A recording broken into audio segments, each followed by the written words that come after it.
Ei galera, sejam todos muito bem-vindos a mais uma monitoria. Dessa vez a gente vai estar falando sobre ciclos biogeoquímicos e desequilíbrios ambientais. Lembrando que essa matéria ela não só cai no Enem, como ela despenca, então ela é muito importante para vocês estarem revisando agora, tudo bem? Então bora lá.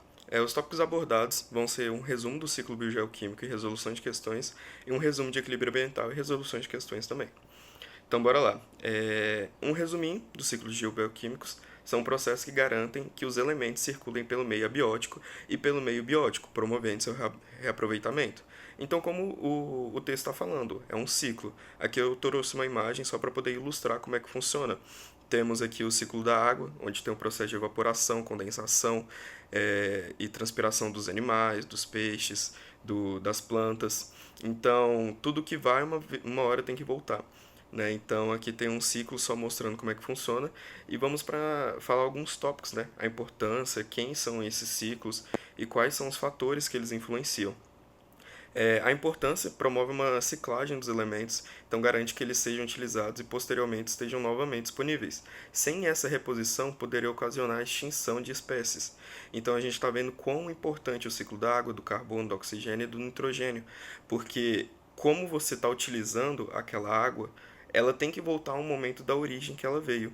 Então, quando você bebe água, quando você transpira, ou então você vai ao banheiro, você está jogando aquela água novamente que você utilizou para o meio ambiente. Em um dado momento, aquela água vai ter que voltar para o céu, onde se precipitou e caiu na água, no rio. E é daquele rio que foi retirada a água, que passou por processo de tratamento e chegou até a garrafinha d'água que você estava tomando. Então, isso é um ciclo, né? Porque se isso não acontecer, uma hora esses recursos vão acabar. Então, por isso que eles são super importantes para não ocasionar a extinção das espécies. A gente sabe que o ciclo do carbono, muitas vezes a gente retira do solo o petróleo, e a gente sabe que o petróleo é um recurso fóssil, e uma hora ele vai acabar se a gente ficar retirando toda hora, né? E os fatores que influenciam a natureza do elemento que participa do ciclo, o que isso quer dizer? Geralmente, aqueles ciclos que são de elementos gasosos, que nem oxigênio e nitrogênio, eles têm um ciclo mais rápido, né? Eles acontecem de forma mais rápida, diferente do carbono, que o carbono, quando, por exemplo, um indivíduo morre, ele se fossiliza, só que demora milhares, milhões de anos para isso poder acontecer. Então, tem essa demora. A taxa de crescimento de seres vivos e sua decomposição, novamente, está relacionado com isso.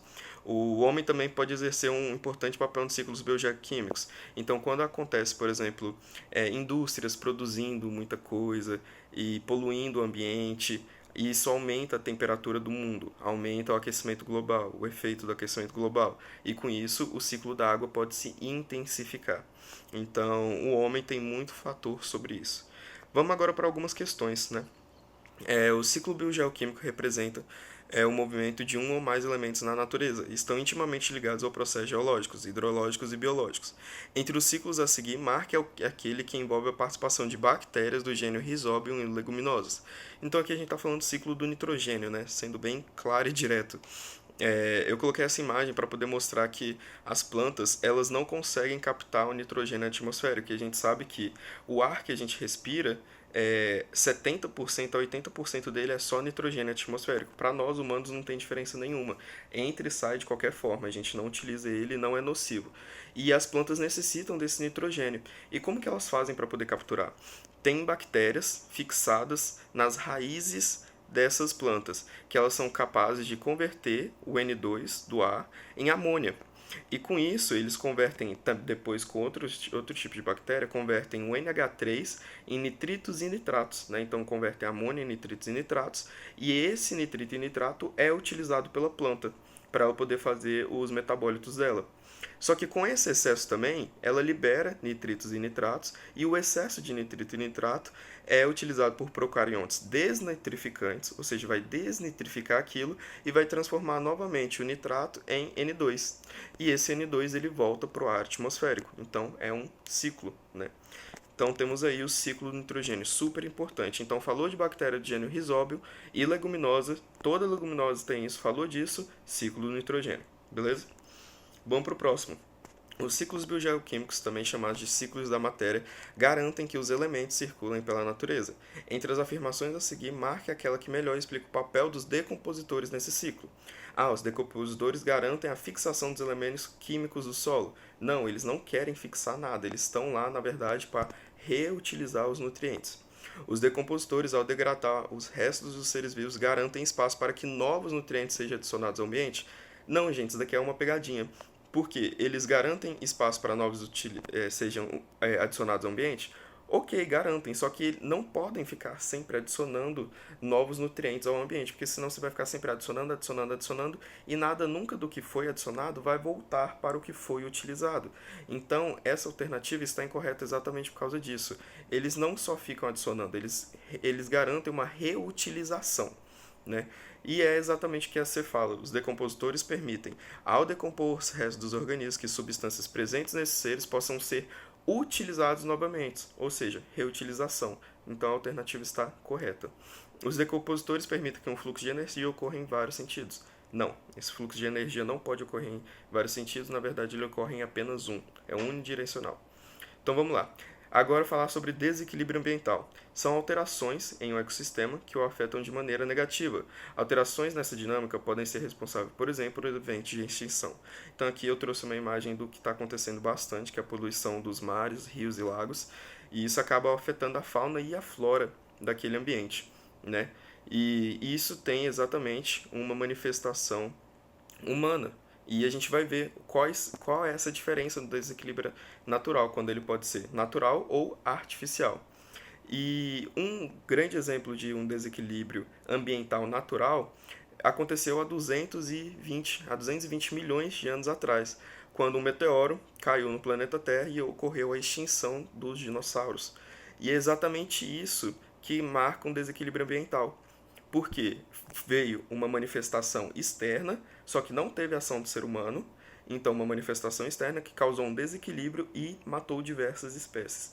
Então, meteoros, terremotos e furacões, cataclismas dessas formas, são caracterizados como desequilíbrios ambientais naturais. Agora, quando tem a mão do ser humano, a gente chama de desequilíbrio ambiental artificial. E quais podem ser esses tipos de desequilíbrios? Desmatamento, queimadas, poluições, né? Então, quando tem alguma dessas coisas, essas queimadas quando não são naturais, ou seja, foram feitas pelos homens, é chamado de desequilíbrio ambiental artificial. Então, vamos para algumas questões para ver se vocês fixaram, né? Os impactos ambientais nas usinas hidrelétricas são motivos de polêmica nas discussões sobre desenvolvimento sustentável, embora usualmente relacionados ao conceito de energia limpa, ao associadas à ideia de sustentabilidade, essas usinas podem causar vários problemas ambientais. Destaca-se a proliferação de determinadas espécies aquáticas em relação a outras, ocasionando a perda de diversidade nas comunidades de peixes, ictinofauna, do local. Em um primeiro momento, as mudanças na composição dessa comunidade devem-se a Enem de 2020, então olha aí, muito recente, gente. Então bora lá para o que a questão quer. Em um primeiro momento, as mudanças na composição dessa comunidade devem-se, então ele quer no primeiro momento, as alterações nos habitats causadas pelas construções das barragens. Exatamente, essa é a questão. Porque quando é o primeiro momento, quando você está construindo a barragem, você tem que alagar uma boa parte daquele lugar. E quando você vai alagar aquele lugar, você está expulsando as espécies que estão ali vivendo. Então essa é a alternativa correta, é o primeiro momento. B. A poluição das águas por substâncias liberadas no funcionamento da usina. Isso já é depois, quando a usina já está funcionando, então não é no primeiro momento. C. No aumento da concentração de CO2 na água produzida pelo represamento do rio. Também, a barragem já tinha sido construída, então isso só acontece depois. É uma consequência que acontece apenas depois. D. As emissões de gases de efeito estufa pela decomposição da matéria orgânica submersa. Essa é uma das principais consequências, só que, novamente, como é decomposição de matéria orgânica, demora um pouco mais. Então, primeiro a barragem tem que ser construída, depois tem que ser alagada aquela área, e depois que isso acontece, as plantas e os animais que estavam ali morrem, ocorre o processo de decomposição, e aí sim é a liberação desses gases do efeito estufa. Né? Então, não é nesse primeiro momento, então a alternativa está incorreta. E E aos impactos nas margens da barragem em função da pressão exercida pela água represada. Também não é a alternativa correta. Então a alternativa certa é a letra A. Vocês viram então que essa é o típico de questão que as alternativas estão certas, estão corretas. O problema realmente é o que o enunciado quer. Então vocês têm que se ater muito nisso. Cai demais no Enem e ficar de olho, porque isso pega e tira ponto demais de vocês. Enem 2018. Corredores ecológicos visam mitigar os efeitos da fragmentação dos ecossistemas, promovendo a ligação entre diferentes áreas, com o objetivo de proporcionar o deslocamento de animais, a dispersão de semente e o aumento da cobertura vegetal. São instituídos com base em informações, como estudos sobre o deslocamento de espécies, sua área de vida, a área necessária para o suprimento de suas necessidades vitais e reprodutivas e a distribuição de suas populações.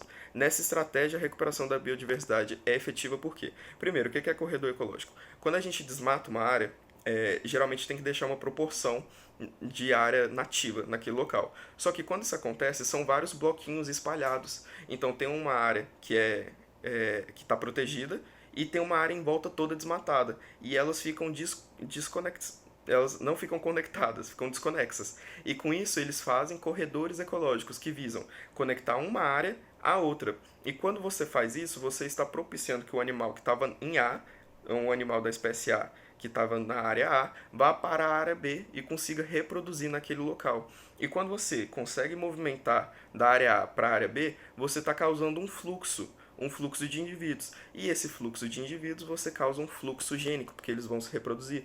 Então essa é a alternativa correta, é propiciar o fluxo gênico dessas espécies. Que antes os genes do indivíduo A, que iam ficar apenas na área A, agora pode ir para a área B e relacionar com o indivíduo B. E o indivíduo B pode ir para a área A. Então você está causando um fluxo gênico, que antes iam ficar apenas isolados aqueles genes, agora eles podem se misturar. Então você está fazendo a recuperação da biodiversidade efetiva porque você propicia esse fluxo gênico. Ok? As outras alternativas, intensifica o manejo de espécies, está incorreto. Amplia o processo da ocupação humana, a gente não está falando da ocupação humana aqui. Aumenta o número de indivíduos na população, não necessariamente. Pode ser que um indivíduo ele se reproduza, mas não se reproduza com muita frequência ou então com muita quantidade de filhos. Favorece a formação de ilhas de proteção integral? Não, na verdade conecta as ilhas de formação de proteção integral, né? Então vamos para Enem 2014. Os impactos da construção de represas são relativamente bem documentados para muitas bacias hidrográficas. Esses impactos estão relacionados ao tamanho, volume, tempo de retenção de água do reservatório e localização geográfica e posição do trajeto do rio. As alterações na região produzem efeitos e impactos, tais como elevação da taxa de reprodução de peixes na região pelo aumento da área imundada. Tem muita gente que pensa isso, você imundou mais área, vai ter mais área para os peixes poderem se relacionar. Mas muitas vezes não, porque quando você imunda uma área, você também não está garantido naquele local alimento. Então, não necessariamente você vai aumentar a taxa de reprodução dos peixes. Então, está incorreta. Diminuição da quantidade de CO2 na atmosfera pela formação do reservatório?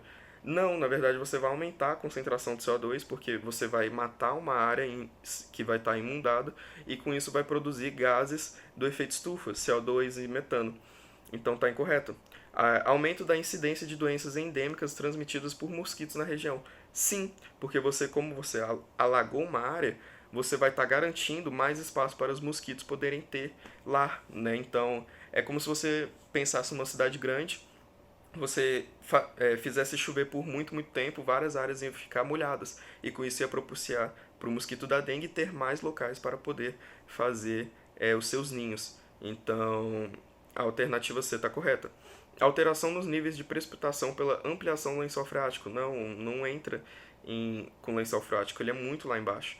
E aumento na quantidade de água do ciclo hidrográfico da bacia atingida. Não, na verdade, como você vai estar fazendo uma barreira, ao invés de ser um fluxo mais curto, você vai expandir.